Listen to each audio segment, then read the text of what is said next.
I'm on the ballot. I'm on the ballot. I'm on the ballot. I'm already on the ballot. It's done.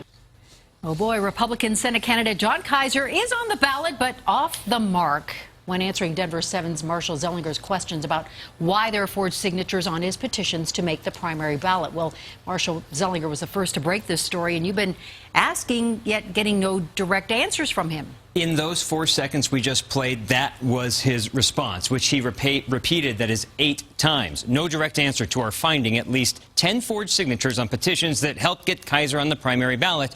And at the first of 2 debates today, other candidates and those in the crowd took notice of his silence. What is your response to the voters who saw their names and they tell me they didn't write their names? Mitchell, here's the It's thing. Marshall. That's okay. First name, Marshall? Okay. Marshall, here's the important thing.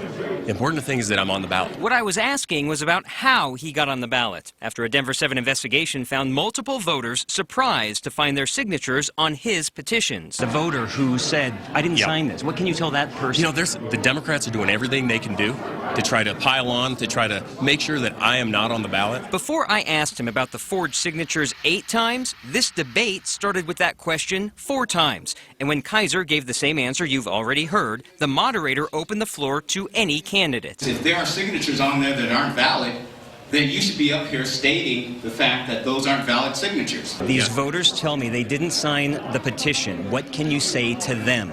Well, Mitchell, they told you, Marshall, they told you that, but wait, were you the guy who was creeping around my house yesterday? This is where the interview took an awkward turn. Keyser took exception with me because I went to his house yesterday at 2:45 p.m. seeking answers. Did you get to meet my dog? I met your dog and your nanny. My dog was very kind. Yeah, and your dog was kind. My dog he's great. He's a great dog. He's bigger than you are. He's huge. Do you have any knowledge that any of the signatures I've answered your question were again and again. Here's the bottom line. I'm on the ballot, and I'm going to beat Michael Bennet in November. This morning, the liberal group Progress Now Colorado called on the Denver and Jefferson County DAs to open a criminal investigation, and I know Denver is already looking at the signatures that we've uncovered. And I know you've been looking into these signatures for 3 days now and getting emails from people saying their signatures have been forged.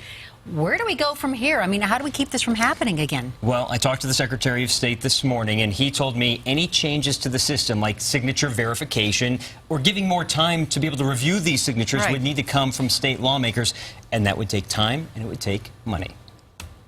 And the legislature in session, which is now Not done. until next year. Exactly. All right. Thank you, Marshall.